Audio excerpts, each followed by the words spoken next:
Bienvenidos a la segunda parte de métodos complementarios en reumatología. En esta segunda parte, usted observará las imágenes obtenidas por diversos métodos de diagnóstico que orientan a las etiologías de los síndromes reumatológicos. En esta clasificación sindrómica se detallan las etiologías que se pueden atribuir a cada síndrome. Las imágenes por diversos métodos pueden ser muy orientadoras para los diagnósticos diferenciales, entre ellas la detección temprana, el seguimiento de la evolución de cada patología y en algunos casos la toma de decisión acerca de qué tratamiento indicar dependiendo de los hallazgos imagenológicos.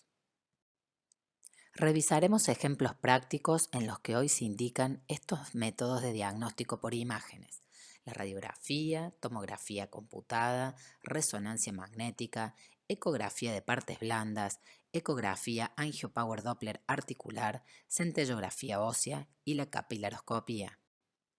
El análisis de una radiografía lleva un método que con la experiencia se termina internalizando.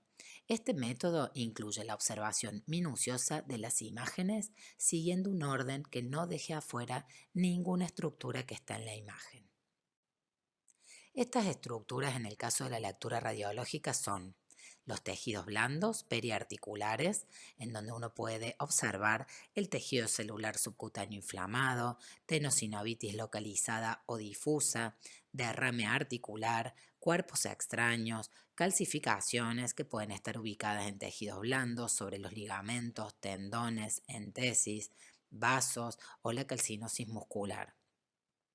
El espacio articular puede estar aumentado por la presencia de derrame, disminución o desaparición del espacio por pinzamiento o anquilosis y calcificaciones intraarticulares. También pueden encontrarse dentro del espacio articular. Las epífisis óseas pueden demostrar densidad aumentada, disminuida o conservada, erosiones, quistes u osteofitos. También es importante observar la alineación articular, que puede estar conservada o anormal, y el periostio, que puede tener hallazgos compatibles con periostitis. A continuación, revisaremos un ejemplo de cada uno de estos elementos. Tomemos unos segundos para mirar qué llama la atención por fuera de las estructuras óseas. Las calcificaciones que se encuentran dispuestas como dibujando el trayecto de las arterias son un ejemplo de calcificaciones en los tejidos blandos.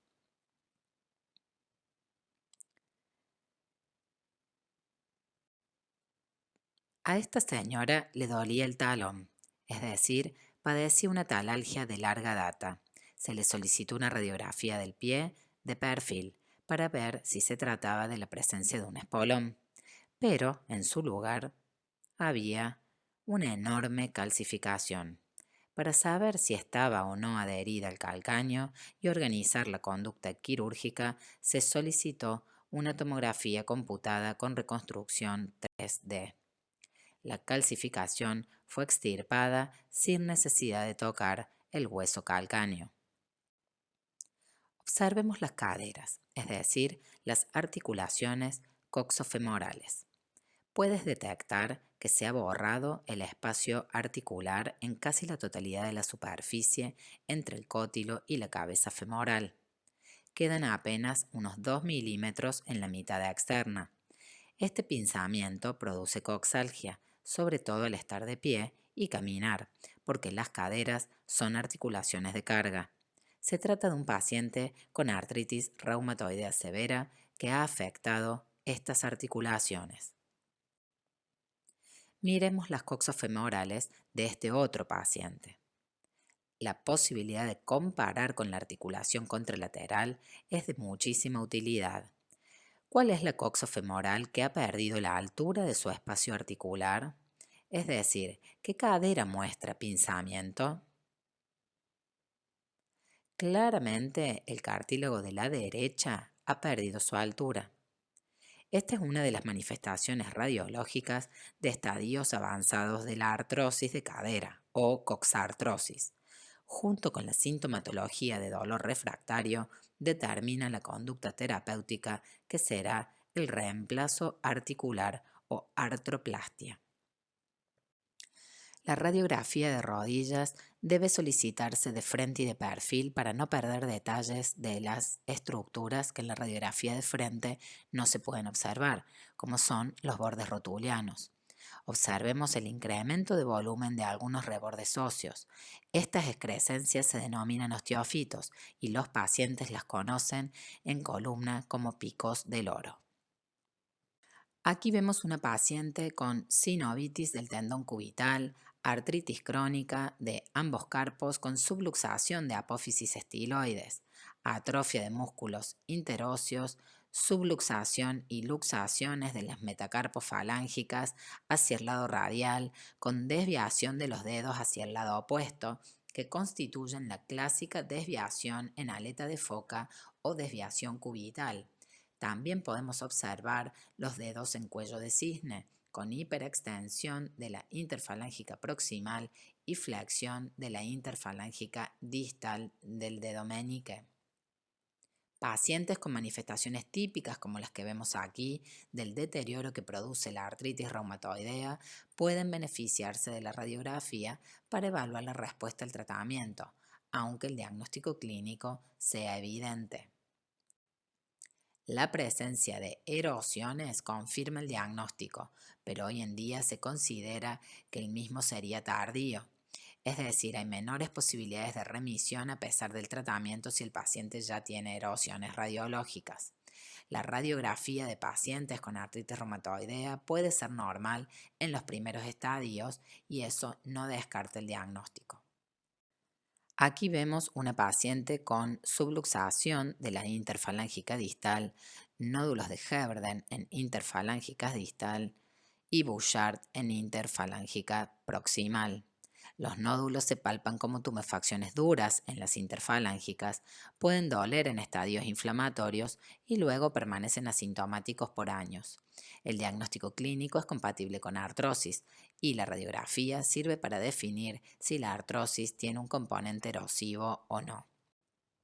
Las erosiones en la artrosis de mano tienen una configuración diferente a la de artritis reumatoidea, no solo en la localización, que es distal, sino porque son muy pequeñas y el hueso reacciona con esclerosis conformando una imagen que se denomina en alas de gaviota.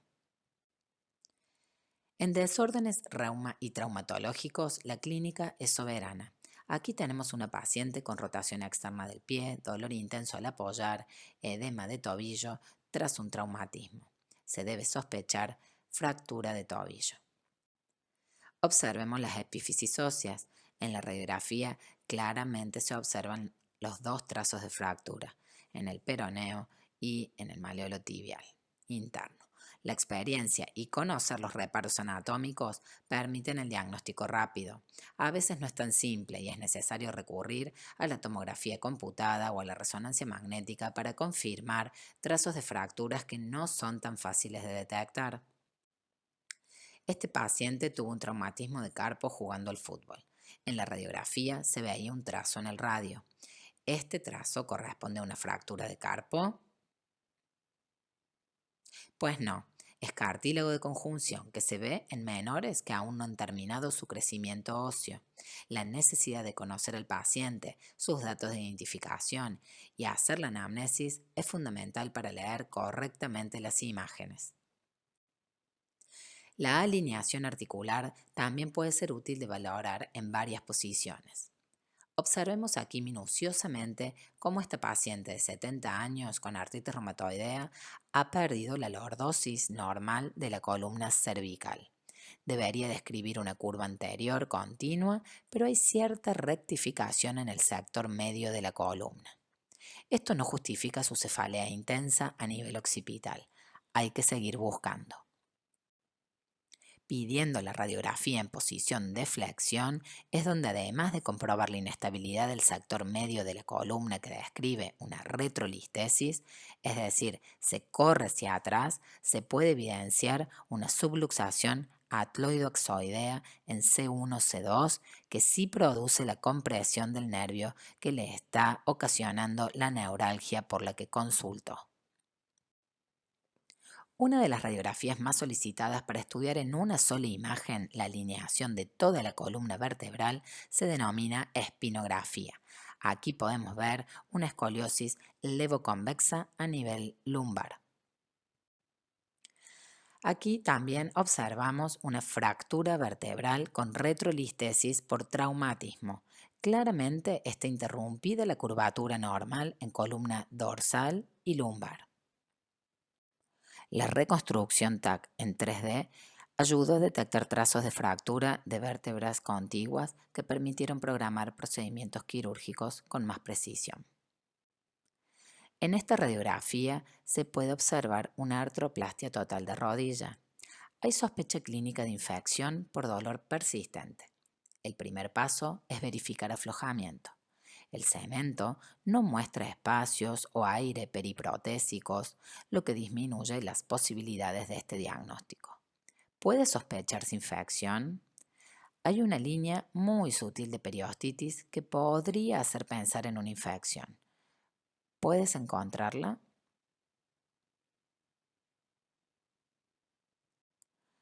Se ve una doble línea, es decir, una línea radiolúcida que podría corresponder a una reacción perióstica con engrosamiento. No es sinónimo de infección, pero puede despertar sospecha y obliga a continuar investigando. Más adelante veremos qué estudio convendría solicitar.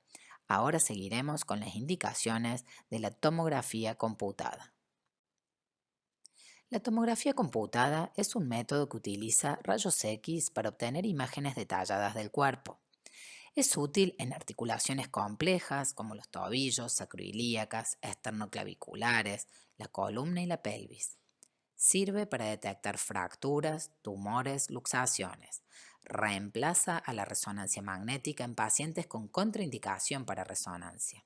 Los tomógrafos con multidetector permiten adquirir volúmenes y se pueden hacer reconstrucciones multiplanares en los diferentes planos, axial, coronal, sagital, oblicuos, etc. Y también reconstrucciones 3D.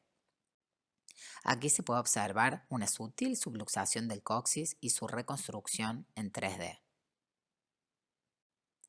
El síndrome de Poems es un raro trastorno de la sangre que puede causar una polineuropatía, pero también puede afectar muchos órganos, provocando organomegalia, por lo general del hígado, vaso y ganglios linfáticos, cambios en la producción hormonal o endocrinopatía, proteína sanguínea anormal denominada proteína M y cambios cutáneos como el aumento de la pigmentación o el engrosamiento de la piel. Es un síndrome paraneoplásico. Este paciente lo padecía. ¿Dónde estaba alojada la neoplasia? En el hueso ilíaco. Allí se ve la tomografía computada con una lesión ósea que incluso fracturó la cortical. La biopsia ósea mostró un plasmocitoma. Bajo control tomográfico se pueden realizar procedimientos como biopsias o tratamientos, como es el caso de esta tomografía en la que puede observarse cómo se rellenó una vértebra que se ha fracturado con metacrilato para que cese el dolor.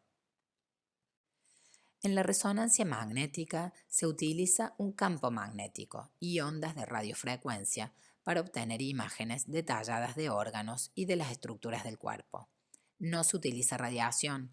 Las ondas de radio manipulan la posición magnética de los átomos del organismo, lo cual es detectado por una gran antena y es enviado a una computadora que crea imágenes claras y en blanco y negro de cortes transversales del organismo. La resonancia magnética permite obtener cortes en cualquier plano y posee una elevada resolución. Permite tener gran variedad en el manejo del contraste de las imágenes al obtenerlas con diferentes secuencias que se conocen como T1, T2, FLAIR, SpinEcho, STIR, etc. La descripción de las estructuras se realiza utilizando términos que comparan la densidad de las imágenes en una escala de blanco y negro. Según la secuencia en la que se obtiene la imagen, la intensidad puede variar. Hablamos de imágenes hiperintensas cuando son blancas o brilla más, isointenso cuando tiene la misma intensidad e hipointenso cuando se ven negras o brilla menos. Por otra parte, el color con el que aparezcan las estructuras dependerá del contenido de aire, de calcio, de agua, con o sin proteínas, de moco, de fibrosis, grasa, hierro o sangre. La resonancia magnética brinda imágenes muy nítidas de las estructuras neuro y osteoarticulares. Se puede visualizar si las estructuras óseas comprimen la médula espinal. Aquí se puede observar que un osteófito posterior en la quinta vértebra cervical reduce el canal a ese nivel, además de una función entre la cuarta y quinta vértebra. En este corte sagital de columna lumbar se observa la ocupación del canal medular por dos hernias discales a nivel de L4-L5 y L5-S1. Dijimos que las imágenes se describen como isointensas, hiperintensas e hipointensas. Aquí vemos un claro ejemplo en el que, gracias a la resonancia magnética, podemos saber si una imagen es aguda o crónica. Aquí podemos detectar varias fracturas vertebrales en un hombre que sufrió varias caídas a lo largo de su vida. Ahora, ¿cuál fractura es la nueva? Esta es una secuencia T2 y sabemos que el agua, que es sinónimo de edema, es hiperintensa en T2 y la grasa es hipointensa en T2, por lo que podemos concluir que la imagen de la vértebra más dañada es crónica y las que se ven más blancas muestran edema y son recientes.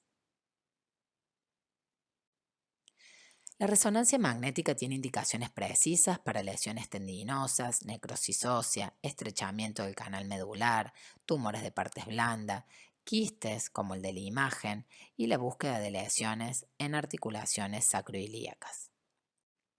Esta resonancia magnética pertenece a un paciente joven con dolor glúteo nocturno de más de un año de evolución. Cuando se sospecha inflamación, es importante solicitar una secuencia que permita anular la grasa para destacar el edema. Así se puede ver en la secuencia llamada STIR cómo se distingue el edema en la carilla articular del hueso ilíaco izquierdo y en ambas carillas articulares de la sacroilíaca derecha. En relación a la ecografía musculoesquelética, es importante saber que se utiliza un transductor que tiene un cristal de cuarzo que emite ondas de ultrasonido que, atravesando el cuerpo del paciente, va rebotando con las interfaces de los diferentes tejidos. Esto es captado por el cristal, que lo envía en forma de datos a una computadora, generando una imagen. Quien lo realiza debe ser personal entrenado y tiene la posibilidad de maniobrar dinámicamente durante la realización del estudio según los hallazgos que van surgiendo. En reumatología, la ecografía es muy utilizada para detectar quistes en las partes blandas, como sería el caso de los quistes de Baker en el hueco popliteo. También, la ecografía con transductores de alta resolución reemplaza métodos más invasivos y se puede solicitar ante la sospecha del síndrome del túnel carpiano. La ultrasonografía no es invasiva y permite obtener imágenes de estructuras articulares, óseas, tendinosas y por último, la utilidad de la ecografía Power Doppler en el diagnóstico temprano de los síndromes articulares inflamatorios y en su seguimiento es inestimable y ha cambiado el curso de la reumatología práctica. Esta es una ecografía angiopower Doppler de carpo de un paciente con artritis. Permite detectar, por ejemplo, proliferación sinovial, radiocarpiana y mediocarpiana con señal Doppler positiva, el tendón inflamado y derrame. A veces, al palpar una articulación deformada y tumefacta, el reumatólogo puede tener dudas sobre si es una secuela o si realmente está inflamada de manera activa. Este método permite realizar ese diagnóstico diferencial de acuerdo a la positividad o no de la señal Doppler. La centellografía ósea utiliza radioisótopos como el bifosfonato marcado con tecnesio 99, galio 67, ciprofloxacina con tecnesio 99. El hueso absorbe el marcador de manera proporcional a la actividad osteoblástica y a la vascularización ósea. Es útil para detectar más precozmente que la radiografía la presencia de metástasis, fracturas, tumores y necrosis ósea. Y también sirve para el diagnóstico de extensión de enfermedades como la enfermedad de Paget ósea, la enfermedad de Sudeck y otras patologías metabólicas. Aquí vemos una radiografía de una paciente con una artroplastia total de cadera que presenta dolor en el muslo. Se observa que el cemento está quebrado en el extremo distal y una línea radiolúcida sospechosa en la parte superior. ¿Será una infección o será un aflojamiento protésico? La centellografía ósea permite realizar este diagnóstico diferencial. La hipercaptación del radioisótopo con galio 67 confirmó el diagnóstico de infección. Aquí vemos una paciente con cáncer de mama, a quien se le estadifica con este centellograma que muestra metástasis óseas en múltiples costillas. Unos meses después del tratamiento quimioterápico se puede observar la mejoría de algunas de las lesiones. La enfermedad de Sudeck es diagnosticada a través de este método cuando la captación vascular es puesta de manifiesto en las diferentes fases de captación del flujo sanguíneo por parte del hueso. La posibilidad de comparar con las estructuras contralaterales ayuda al diagnóstico. También existen centellografías de otras estructuras y órganos. En reumatología podemos llegar a necesitar centellografía de glándulas salivales en caso de tener sospecha de síndrome de Sjögren, en el que otros métodos no hayan permitido definir el compromiso oral.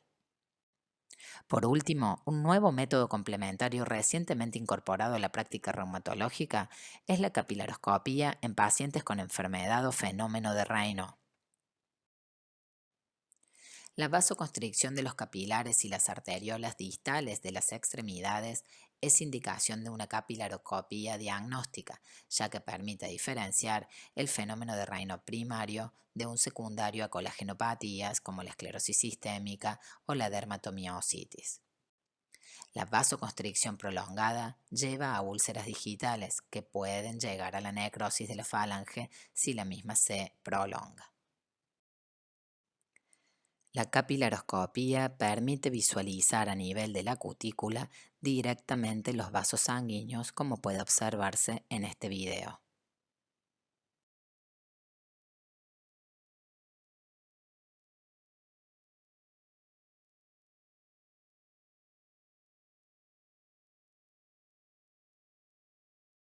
Presenta patrones de los capilares que pueden ser compatibles con un patrón de esclerodermia, de dermatopolimiositis o ser normal.